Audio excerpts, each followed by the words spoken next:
Well, welcome everybody. My name is Amanda Levitt and I am the educator with Maker Studio. Today we'll be running through our layered maps beta studio.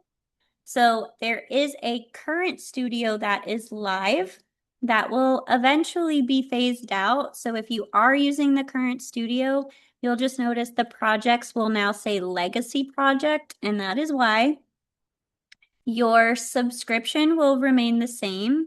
Your projects will be carried over. However, because the studio is so new, just like when there was an update to the current studio a while back, those projects also turned into legacy projects. So they exist and you can certainly open it. You can certainly download files.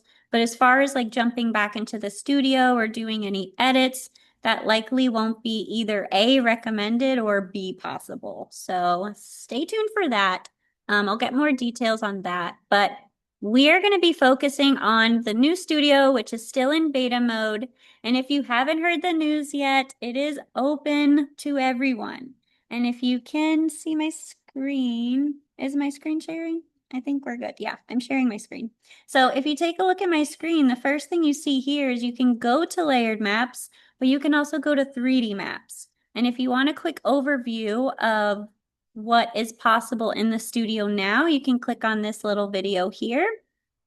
We also have some new apps coming up, so you can check that out. You can click on the apps tab or you can scroll down and take a look. So we've got layered maps, we've got 3D maps. And if you are a Maker Studio member, then you will also get access to all of the apps that we continue to develop. So it's all under one membership. It's essentially global credits. You can use your credits in whatever app that you'd like. And the whole idea is that you're spending less time designing and more time actually making things or selling things or gifting things. Just based off of the comments in the chat so far, it looks like most people are selling their maps, which you have really high profit margin potential with these. So depending on your size or the materials you're using, the different details that you use to customize it, like really make that location, bring that memory out, make it a little more special. So let's get into the app. I should say you can just go to maker.studio. That's the main website. And if you're not already logged in, you will either see a login button here or go to app if you're logged in. So I'm going to click go to app and it's going to bring me to my Maker Studio dashboard. So you're going to see all of the different apps on the left. And you can also scroll down. You'll see there's a section for your suite. And your suite is basically going to showcase all of the apps that you have access to. So again, beta, you can create in layered maps or 3D maps. You can just be registered to the site and get in there, and you can export as much as you'd like. That is through September 1st. So if you haven't tried this yet, definitely like learn the gist of the studio and then go in there and start creating. There should be no fear to test things out, export files. Like it's not going to cost any credits. There's no subscription required. So that's layered maps and 3D maps. If you want to get signed up for when Tumblr Maker comes up, you can just click on a little button here. It should say like get notified. And then you'll also see, I don't know if you will see these on your end, but there's also a box maker, a fit sheet coming out, and some other fun apps being developed behind the scenes. So Maker Studio is one home, one ecosystem for all of these Maker apps. So we're going to start by clicking on Try Layered Map Studio Beta. And it's going to take me where I left off last time. So in beta mode, there is currently single project mode only. So there is no saving, but I can show you kind of a little workaround how you can save things. But as you can see on my screen, when you log back into the studio, it's going to leave off right where you left it. And I'm currently at the shop, so this is primarily where I host my workshops. But at home on my laptop, I have a completely different project on my screen. So if you want to work on different projects at the same time, if you have different devices, you can try it that way. But I'm also going to show you up here under the history option, there is a way to save checkpoints. So as long as you don't start over, which that would be under settings, and you would click on start over. As long as you don't start over in the studio and you just save yourself checkpoints, you can kind of hop around between your different projects by using the checkpoints. So in the new studio, yes, we do have undo, we have redo, we have history, and we have checkpoints. So you guys asked for an undo button and we took it way, way further. You can also open multiple windows and do different projects. Okay, that's a good workaround too. I was wondering if it needed to be a different browser, if it needed to be a completely different device. But when you're in beta, that is definitely going to be a common thing that people will come across, and that is my solution for you. So you either just start over, or you can use the history and the checkpoint option, or different devices. Okay, so we did get a location request earlier for Sydney, Montana. So here's my plan. I'm going to search for a location. I'm going to kind of define my map parameters, my shape, my dimensions. I'm going to give you a little preview of the preview screen. So we have our 2D vector mode, and then we have our 3D preview mode, which you can look at your project assemble. You can look at them broken up into the different layers. And then I'll also go through the layers panel. But the first part of this workshop, I kind of just want to do a quick run through with you guys using a starter template. So I'm going to click on starters and I'm going to choose a multi-layer city. But I am going to start over completely from scratch, and I'm going to show you what those pop-ups and what those steps look like. So if you guys have any questions, just put them in the chat. If I'm looking this way, I'm reading the Zoom chat. If I'm looking this way, I'm checking the Facebook chat. Facebook tends to be a little quieter. So if I stop looking over there, I'm sorry. It's because you guys are quiet. All right, so you guys ready to make a map? Yes, I can hear it through the screen. You guys are just overjoyed. Okay, so let's go ahead and go to our settings, which is this little gear icon. And we are going to click start over, but I do just want to showcase that there is a laser palette that you can choose from. So there's a default mode called light burn. And please don't let the term light burn throw you off. You do not have to have light burn in order for those colors to work. It is simply a color palette that you define which color means which function. So these light burn colors do coordinate to the colors that are in light burn software, and I am going to export my files and bring them into light burn, but I love the Maker Studio color. So I tend to leave my laser palette the Maker Studio colors, but you can choose the default Maker Studio. You can even use your own custom colors. You can define if you want to work in millimeters or inches. You can also change the look of your screen. Definitely in the evening time, I prefer to use dark mode. It's just much easier on the eyes. But one thing I have noticed is sometimes when I'm in dark mode, if I have like black acrylic set to one of my layers, it might be difficult to see on its own. So it might just be helpful to switch between dark and light. And then I like when my buttons look colorful, aka magical. So if you want your screen to have elements in the laser palette you've chosen, you can just click on magical there. All right, so we clicked on the gear icon. We're just getting started. We haven't done anything yet except open up Maker Studio. So I'm going to click on start over. And now it says erase this map and start over. And I do want to do that. So this is the main screen where it's going to take you, is where is your map? So the suggestion was for Sydney, Montana. So I just started typing Sydney and some search results populated. You could type in a specific address or a location. Um, I would love to say this works for everything, but search as much as you can. If you come across anything that doesn't populate, please share it with us. Let us know. But you should be able to just search it. It'll give you a list of results and you can choose from the drop down there. So I'm going to click on Sydney, Montana as requested. And the next pop-up is, do you want a single layer city or do you want a multi-layer city? I will be running through the multi-layer city. This is going to give us our water, our land, and our roads. Okay.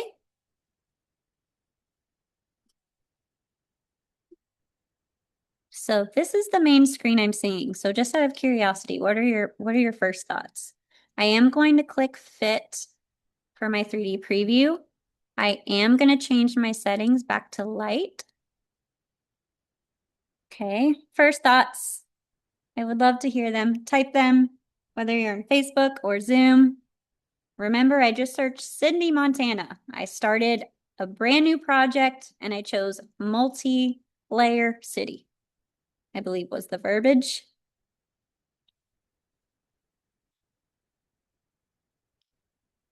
That's not Sydney. That's a problem. We're not in Sydney, Montana. I think we're in Sydney, Montana.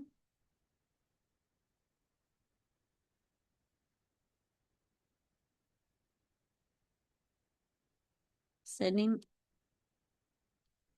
I see your new city. I'm curious what your thoughts are. I don't know what Sydney, Montana looks like. I'm I'm just traveling the world with you guys, so if this seems off, let me know. So Wayne says it's not. Pete says it is. I'm gonna go with Pete.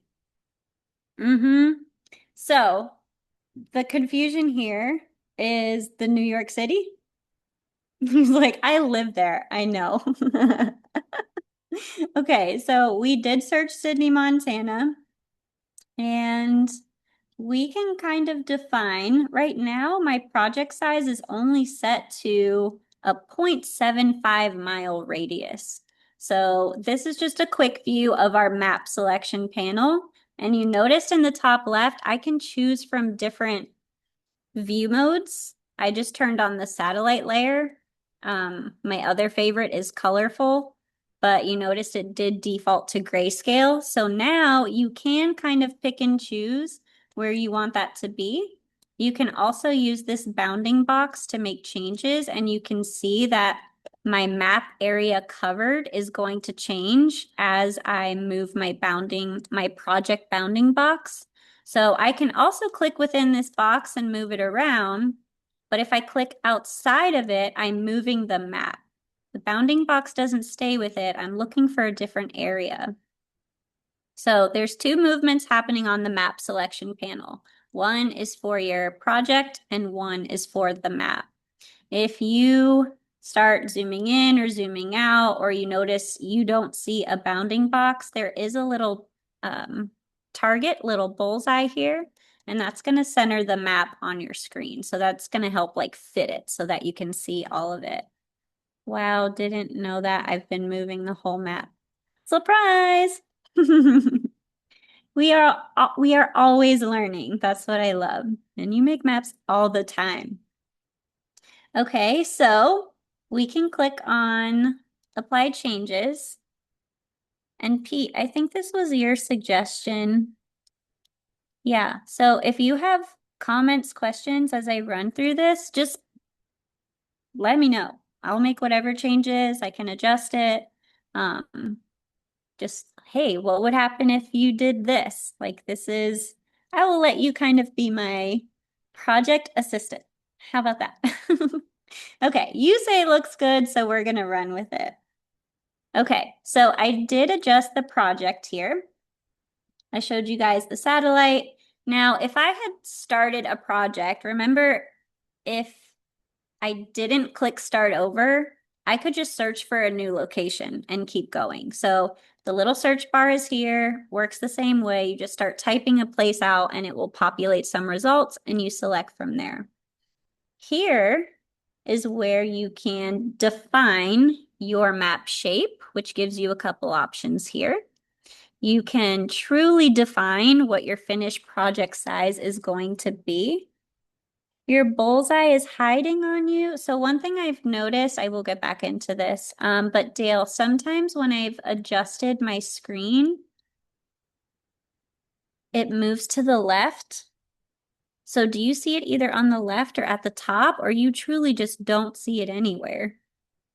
Because that's a problem. You're gonna want your bullseye back. Okay, so let's get back into our map definition here. So you can choose your shape. You can truly define your finished project size. There's no need to scale it once you get your files and then you bring it into your laser software. You can also adjust your map distance. You can lock your aspect ratio, or you can have a free form. So you can kind of just click and drag, and you can also now rotate. So Pete, I'm just going to ask you, what would be your go-to shape for this? And while you're working on that answer, I would like to point out, especially for those of you who are new or who have not experienced beta yet, in addition to choosing from some basic shapes like I've clicked on here, let's say I wanted to switch it to a circle, I would just click on select. And you'll notice I have like this colorful marching ants applied changes. That's just trying to tell me if I want my preview to start updating with the changes I'm making in my map panel, all I need to do is click on apply changes.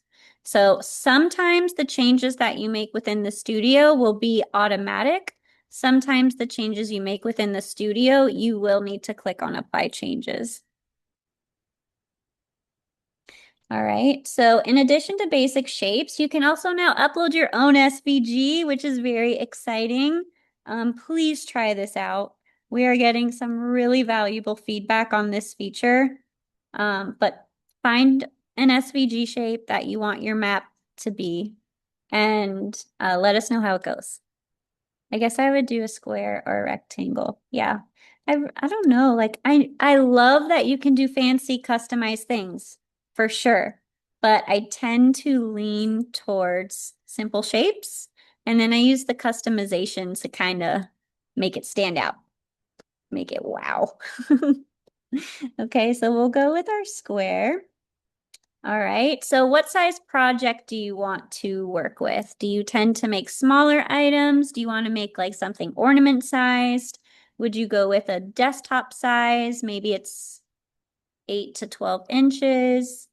Are you going for a little bit more of a showstopper? Maybe it's like a 24-inch design. Definitely larger. I'm going to go with 22. And I say 22 because some material suppliers, I believe their measurements go up to 23 inches, like in one dimension. So I'm going to go with 22 because I know that will fit in my laser and I can get a piece of material at a reasonable price, shipped at a reasonable price. Even better if it's free shipping. But let's do 22 inches. And click apply changes. So far, all we've done is we've searched our location, we've defined our map shape and our map size. And technically, I'm actually done with the map size. So any other customizations I do would happen in my layers panel. So since I'm done with my map selection area, I'm going to hide it. If you want to keep it open, but maybe reduce it, you can just use the little slider. And I will show you that there's a way that you can update your workspace layout using the layout option. So if I were to hide it, it's going to give me this 2D and 3D stacked view. I like working in them side by side. So I go to layout and then I change it to fabrication mode. So we were in the stacked 2D on top mode, but you could do it stacked with 3D on top. You can just isolate it to one thing. Maybe you just want to see 2D, maybe you just want to see 3D. I definitely see the benefit of seeing both at the same time while you're making changes, but there is a benefit to being able to change your layout. If you want your layers panel off to the side, you can just click on the left side, you can just click on left. I've kind of gotten accustomed to it on the right, so I'm going to leave it there. But once I'm done with my map selection panel, I like working in fabrication mode. And I also like making sure that my map is entirely within the window. So I just clicked on fit right up here. So I see my entire vector preview on the left. This is our 2D preview. And then I see kind of like a mock-up. This is just a mock-up. And you're absolutely free to just click on export proof. You're going to get a PNG graphic however you set this 3D preview mode up. So if you wanted it from this angle and you want a proof like that, you click export proof right here. Yes, it is a 22-inch square. If you wanted to show them the layers, let's say you're sending this to a customer, or maybe you're trying to do like pre-orders, get some pre-sales in.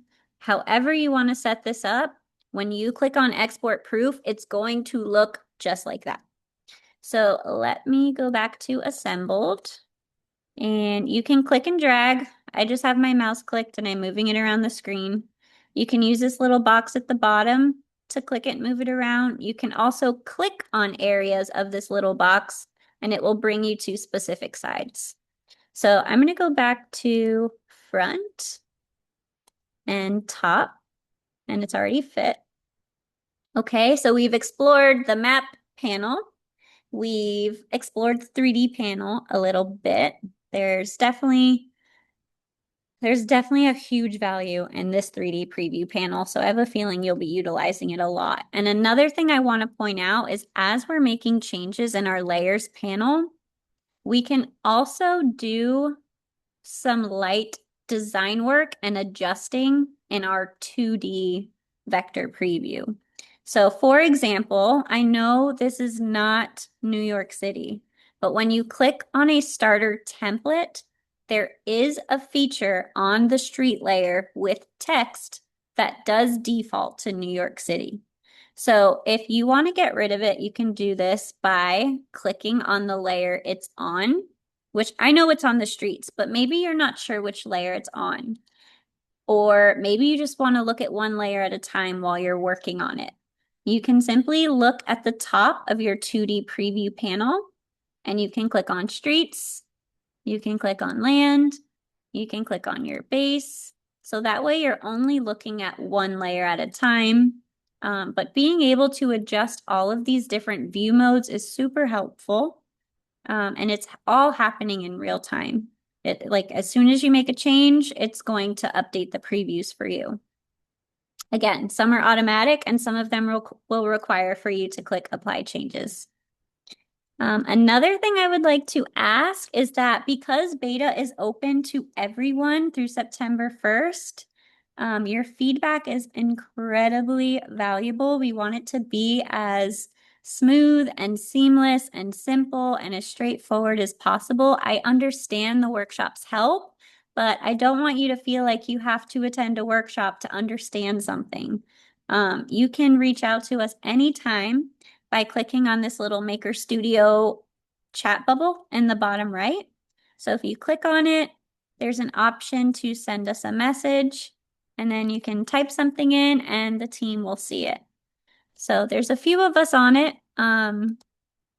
It's not necessarily like a live chat, but that's how you can easily reach us. Or you can email us at support@maker.studio. Or if you're in our Facebook group, like I know some of you already are, you could just post your questions, successes, challenges, thoughts. So you can post them in there.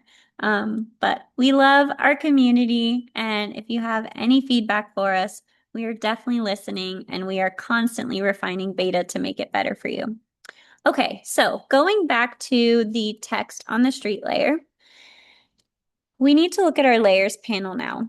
So if I want to remove or edit my text on my street layer, I'm going to click here on this bar for my streets.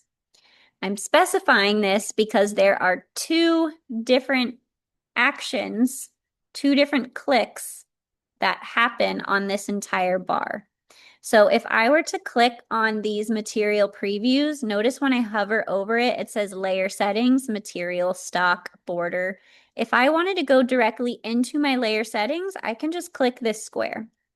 If I want to go directly into my features first, I just click on the bar. And I'm going to show you what that looks like, and then I'm going to go back into the features. So first I'm going to click features. I can see I have text on my streets, and I see I have road data for my streets. Now, if I do want to get into my layer settings, I have an option here for that. Now, let me show you what happens when I do the other click. Let's go back. It's going to take me to my layers panel with just one click. Now, if I go into my layer settings by clicking the material, it's going to show me my options for the name of my layer, the border settings, the material that I want it to be. So if you want to change your border thickness, this is how you would do it. If you want to change the material for your proof, this is how you can do it. But what happens when I am in my layer settings and I click back? Do you see what it says when I hover over back now? It doesn't go back to my layers panel. It's going to go back into my streets features. So I'm going to show you that one more time. If I click on the bar and then I click back, it brings me right back to my layers.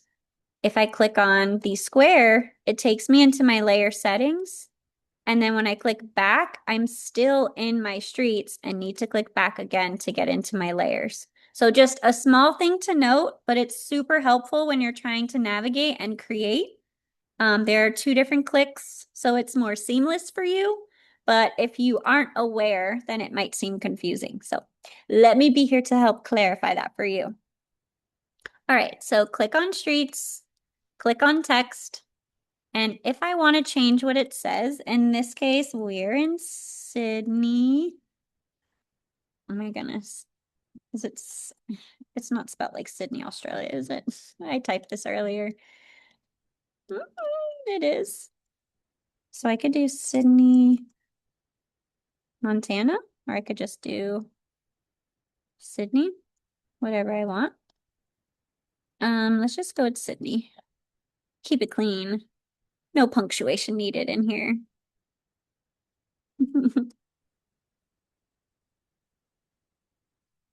Thank you. You are on top of things. All right, so we have Sydney. Now, earlier I mentioned in the 2D preview, there's also a way where you can do some light design work. So for my text, I have a few options. I can click on my style, which will allow me to change my font. It'll allow me to change the size. It'll allow me to lock the aspect so I can have a free form shape, kind of squish the letters if you want to. You can change your letters from horizontal to vertical. You can change the spacing. You can add a curve to it. Some feedback we've gotten is the ability to type on a unique path. So that was great feedback, but as of right now, just know that it's either straight or curved. And if you do click on curved, you'll see that you can change the radius. You can have it arched from the top, or you can have a bowl kind of from the bottom. So we're just looking at text. The first one is just what is the text? The second one is what is the style? The third one is what is that text doing with your laser? So depending on what I choose here, cut, score, or engrave, it's going to preview in the colors that I've chosen, defined by my laser palette and my settings. So remember, that's just up here in your gear icon. These are the colors that are pre-selected by you. And depending on the function that you choose, that's the color that you'll see previewed over here in the 2D preview mode. So let's get our style back to straight. Do we have any questions yet? Are you having fun learning? Taking in all the map fun? So if I wanted to change what was happening with this text on my street layer, I could. Right now, I definitely think the best option would be to cut our letters and keep them. if I had a really thick border, or maybe I added a unique shape and I wanted the text cut out of it so it was negative, then it might make sense to click punch out shape. And if you do click punch out shape, let's say your text is over your border. If you click punch out shape, but you don't also click cut through frame, you're not going to see anything happening on your frame. So when we get to the border settings, remind me to show you that. Okay, so currently our text is set to cut and we want to keep it. Now in my 2D preview mode, maybe I want to move it. So I'm going to click and drag and snap it to the top. It will auto weld. I can use the corners to change the size.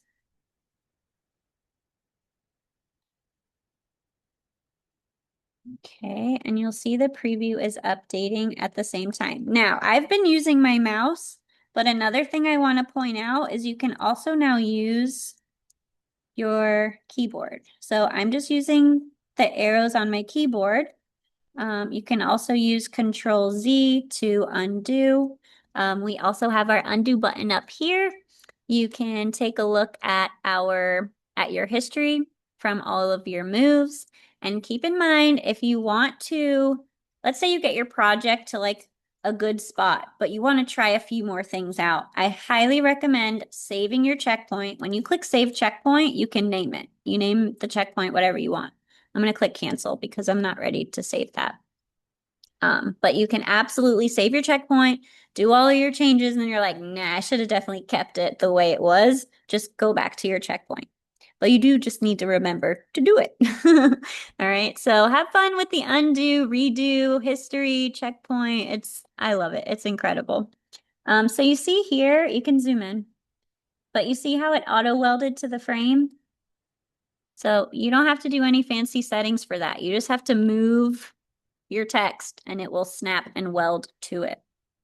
Okay, we're just changing the position in our 2D preview mode, but you can also click on the position tab, and that way you can click on certain center buttons, you can rotate it, you can kind of define your X and Y if you'd like. Another option is there's like an advanced thing where you can click on add rules and you can tell it to keep clear of certain things, whether it's on that layer or other layers. So again, remember, beta is open to everyone right now. So experiment, use the advanced tools. Feel free to mess up a little bit. It does not matter. Use the checkpoint option. But this is what you will see for most of your features. For the text, the only thing we see under source here is just what is the actual text going to be. So some other things that you'll see within your features, you can isolate that item in your preview. You can hide it if you don't want it to be visible. You can duplicate it. You can duplicate it to, if you duplicate it to your current layer, maybe you want to give it, okay, let me just show you this. So for my current text, let's go to laser. Let's give it a slight offset. So I can just click the arrow, I can type in a number, or if you hover over the bar, you can see the arrow changes from left to right. So I'm just going to beef up my letters a little bit. Let's just kind of click and drag and make it a little bit thicker. 0.06. It's not much, just a little bit. Let's do 0.1. I'm going to stop at 0.1. So what I'm trying to showcase is why you might want to duplicate something to the same layer. So for my text, under laser, I increase my material offset. Now what I would like to do is duplicate my text. So let's click duplicate to my streets, this current layer. What do I want to do with it? I actually want to engrave Sydney on top of that. So let's click engrave and duplicate. So where you see this light gray, it's actually going to engrave over it. So me doing that material offset was just to give it a nice little offset path. But that is one fun way to use the duplicate feature. Let's say you add a feature and you're like, I actually don't like it on the land layer. Maybe I want to engrave it on the water layer. You can also easily move your data to any of your layers with that button. And then of course you have delete. So if you want to delete something, you're absolutely free to do so. So let's go back. And now looking at my project, what are some other, I'm going to pick on you, Pete. What are some other things I might want to do to this project? I have some thoughts, that's for sure. Just out of curiosity, what would you change here? So we could export this right now. I can click export and export all 3 layers. I can isolate them if I want. I can use the checkbox.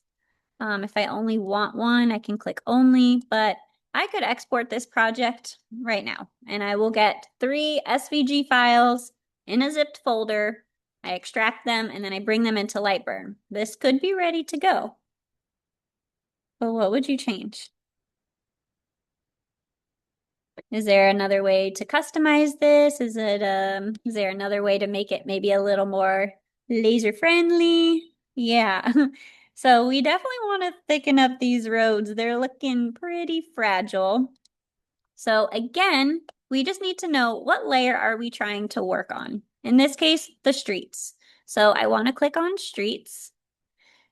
Do we want to mess with the text? No, we want to mess with the roads. So I'm going to click on the roads feature. And again, you'll see some similar tabs. You'll see the source is actually now map data. In this case, we have highways and motorways is one set of data, and major roads are a second set of data. If you wanted to change your map data, you could click on this, or you just keep it the way it is. I will show you what it looks like by clicking on it. But to answer your question very quickly, Pete, to thicken your roads, you go to Style, and right here, you will see Width. And because we can truly define our finished project size, we can also now truly define the thickness of our roads. Now, does it account for curve? No, but you can define how thick those are going to be. And if you know what the curve for your laser is, you can account for that when you set your thickness. So this is a 22-inch map. So I feel like about 1/8 of an inch might look good. So notice I just typed that in and I didn't have to click apply changes. So that's just one example of something that might auto apply once you've typed it in. How do you like that one? We could do 1/4 inch if you want to preview that. Of course, I'm always like, how about something in the middle? Yeah, definitely looks better and it doesn't look like it's gonna snap as soon as you take it out of the laser. So how do you adjust the thickness of your roads? You just go to that feature, you click on the style, and you type in the thickness that you want. Again, I just typed in the numbers, but you can click the up or down arrow and you can also just use the little scroll mouse as well. A little bit more. Okay. Okay, let's do 0.3. Good. Aha, look at that. Tom is joining us. Welcome, Tom. All right, so this looks good to Pete. We're gonna run with it.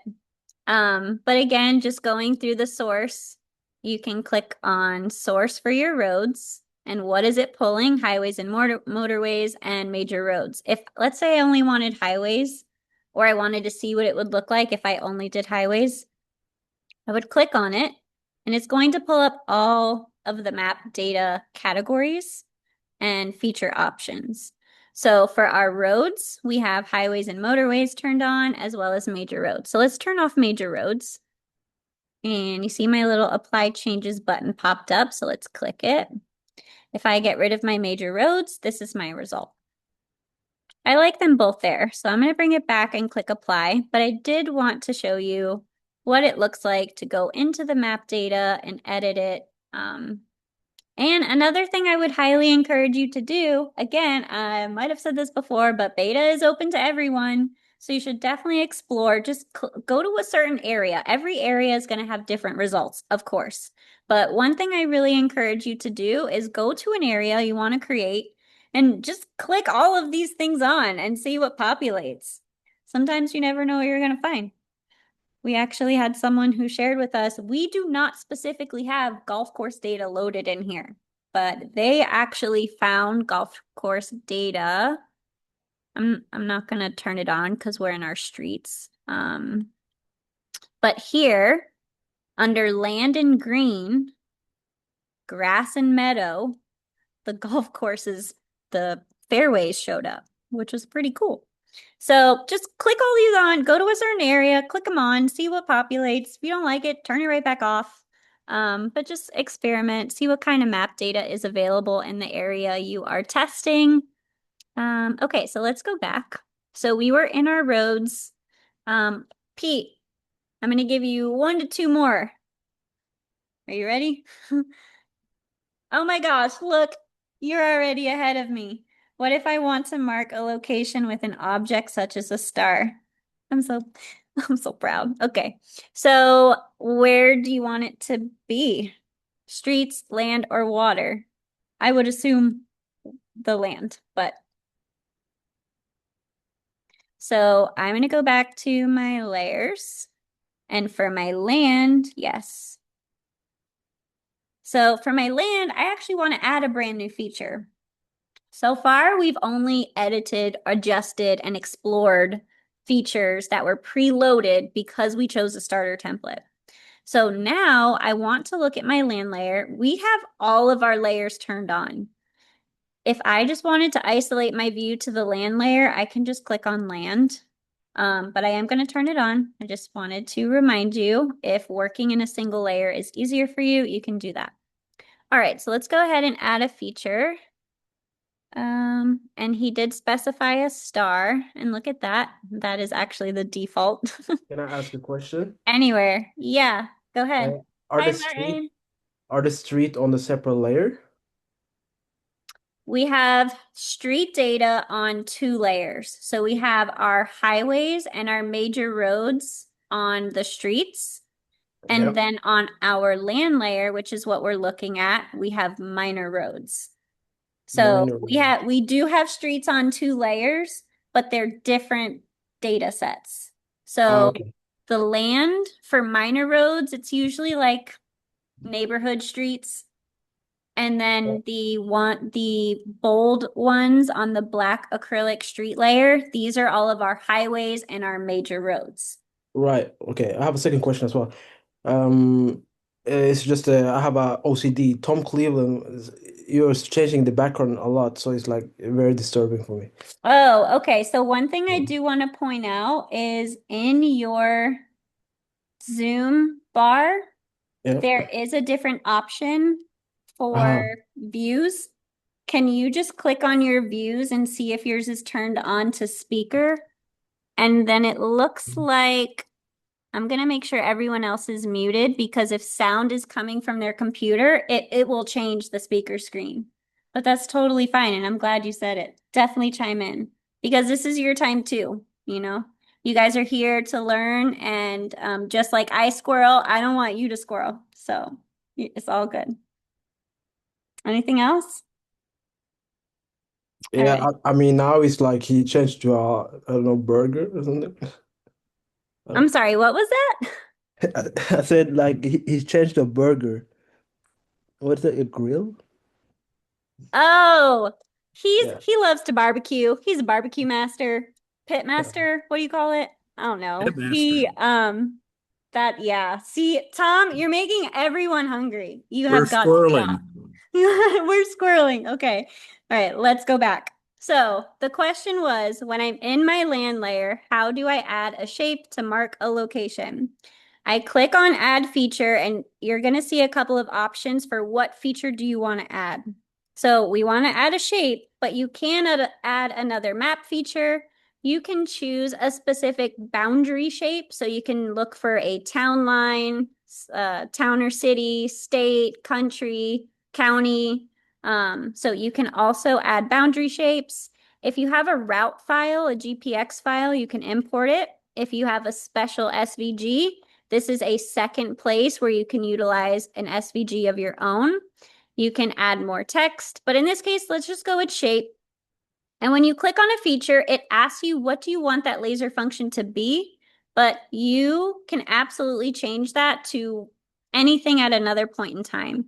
So choose the one you think makes the most sense. In this case, I'm going to engrave the star. If you did cut and punch out, it would make it a negative star in your land layer. If you did cut and keep, it probably wouldn't do much because there's already material there.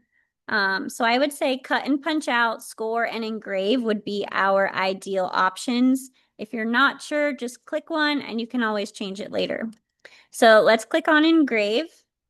It pulled up a heart shape, so let's click change. And there are some different shapes preloaded, but you can also choose from different icons by searching. So let me just type that in to give you an idea of what that would look like. So I just typed in star and notice there's a little load more button. So you can choose from different stars. You can go with the preloaded ones that are kind of basic. So let's go to shapes. Let's click on star. And now, so remember your 3D preview, you can't actually do any work in. It truly is just for a 3D preview. But on this panel in your 2D mode, you can absolutely click and drag and move it around. So let's zoom in. Let's say someone lives right here at the end of this street. So I'm just gonna put a star right there. It's kind of tiny. This is a 22-inch map, so maybe we'll make their star a little more prominent. But you get the idea. You can add the shape. You can choose your laser function. Let's say I wanted to change it over to cut and punch out. So if you zoom in, you can see that star is actually going to be cut out. But you can change your laser function at any time. But when you do go to add in a new map feature, it is going to ask you, what do you want to do with it? Okay, and Pete, I think you gave me one, but I was going to ask for two more. So looking at our final map, let's go back to fit. Let's get the whole screen in here. And I can also do that on my 2D preview. Let's click on fit. So I have one more thing I want to change on this map. One more. So we added a custom shape, we added custom text, we duplicated our custom text so we could have both a cut offset path attached to or welded to our streets. And then we duplicated that text so that we can also engrave it right on top of it. Can you customize the shape if you don't like the way it looks? So it's not something where you can edit the different points and the nodes. But what I would recommend is when you're adding the shape, just go to the icons and look, find one that you do like the look of. Okay, so yeah, you can upload your own if you want. So let's go back. I have a Let's click question. that. Hi, Martin. Can I change the layer depth? Is that possible? When you say layered depth, do you Yeah. mean the material thickness? Yeah. Yes, you can. Thank you for asking. So, while Pete figures out what the next change is going to be, let's go ahead and look at the materials. That's one thing we haven't looked at. So let's go to top and fit. Now, remember, if I just click on this little square next to the layer, it's going to take me to my layer settings. And when you hover over it, it shows you what is in your layer settings. So you can mess with your material, the stock, and the border. I would imagine material and stock are the same thing, but let's go ahead and click on material. So there are some preloaded options. Right now we're looking at streets, so any of the changes I make are only going to be applied to the streets. At the very bottom of your material section where it says stock thickness, this is where you would adjust it. So if you're using 1/4 inch material, 3/4 inch material, Yes, you can absolutely change the thickness and it will be updated in the preview for you as well. Great questions, Martin. And you got me in the material section. So another thing I'll point out is there is a color wheel. If you want to change it, maybe you want a hex code, there is a little arrow here where you can adjust so you can get to the hex color. That looks gas. Steph, I guess, likes the extra depth there. It really does look good on the street layer for sure.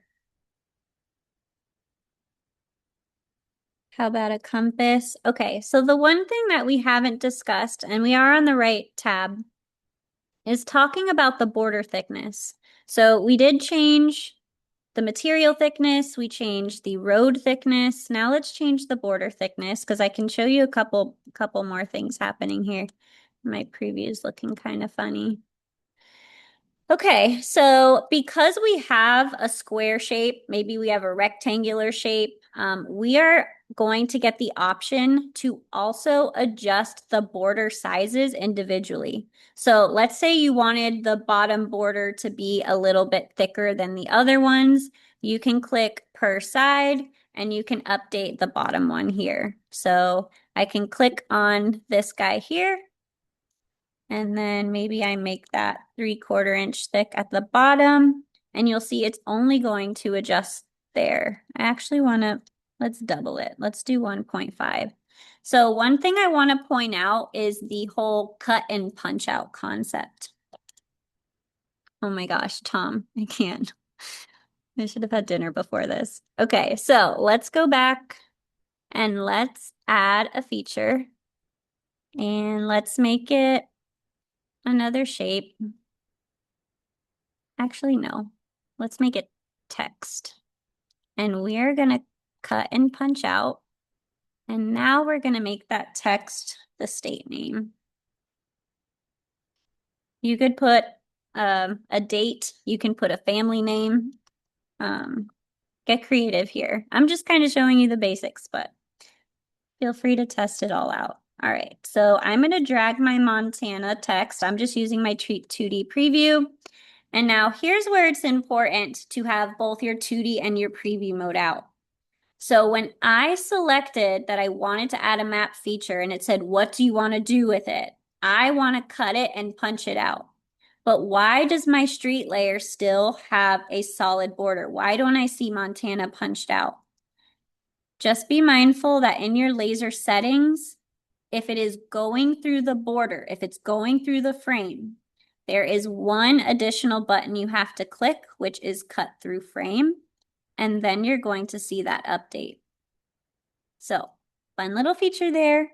But yeah, I think we've covered a lot. I am going to export my files. I'm going to bring them into Lightburn.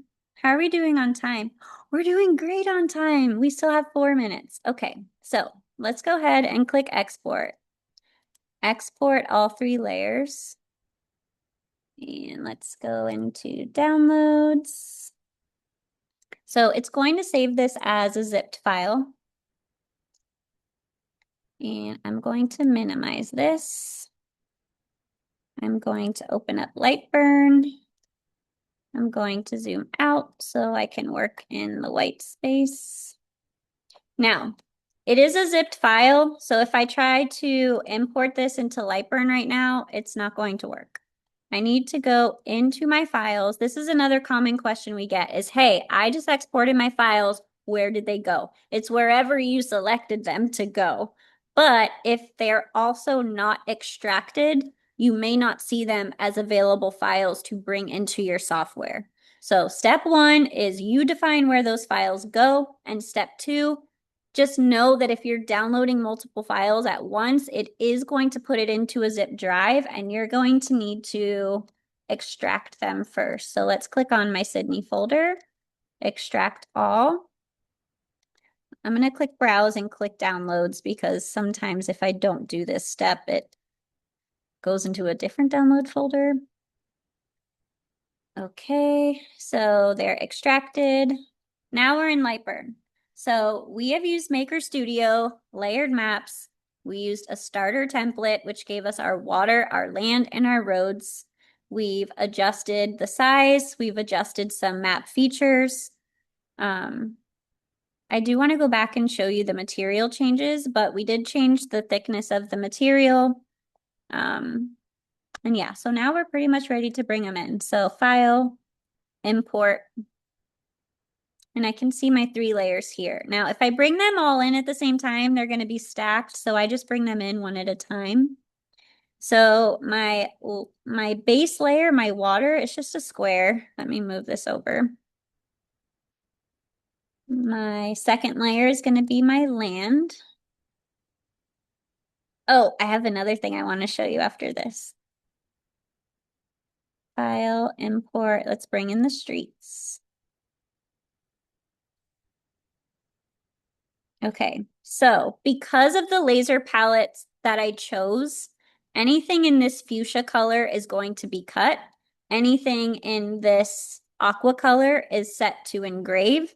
And I don't currently have any features on here that are scored, but if they were, they would be purple because that's what my laser palette is. I have a Mira 5, so anything that's set to cut, I'm going to make sure it says line and then choose the settings that make sense for your laser. In my case, it's 10 speed, 85 power. Anything in aqua is set to be an engrave, so I'm going to make sure that says fill, and I'm going to choose my settings. In this case, it's 300 speed, 30 power. Now, one thing I want to show you is I'm going to do a preview, and like remember, this is a 22-inch project, and it's going to engrave left to right this entire set. And if I preview the time, looks like I have a lot of shapes. I might have duplicated something. So preview, show me, delete. I guess I can't preview this. So this is actually something that I will need to note because I don't know if this is a me thing or a software thing. But what I would love to show you is the difference between engrave time and score time. So one new feature in the studio is you can truly do single line scores. So just like your laser head will follow the exact path of a cut line instead of going left and right like it would for an engrave, you can change your roads to a score line and you can save a lot of time that way. So, I wrote down my note for myself. So that's my beta feedback to myself. And now I'm actually going to delete this layer. And now I'm going to go back in the studio and I want to show you how I would change my engraved road data to score lines. So let's go back to our layers, click on land, look at my minor roads, and change my laser function. So currently it's set to engrave. I want to change it to score. So when I change it to score, you'll also see the color will change in my vector preview. And when I export, I only want to export my land. So I'm just going to click only for land, export that layer. And it's in my downloads, SVG, save. Do I want to replace it? No. Let me just add score. Okay, so now let's import that. Okay, so you can see how my aqua engraved details are now purple score details. So I'm going to highlight this layer.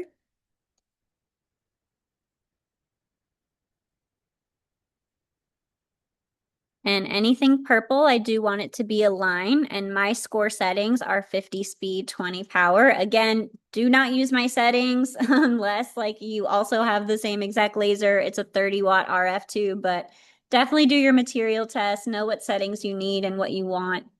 Okay, so now when I go to a preview, even though this is a 22-inch project, it's only going to take me 12 minutes to both cut and score this entire layer.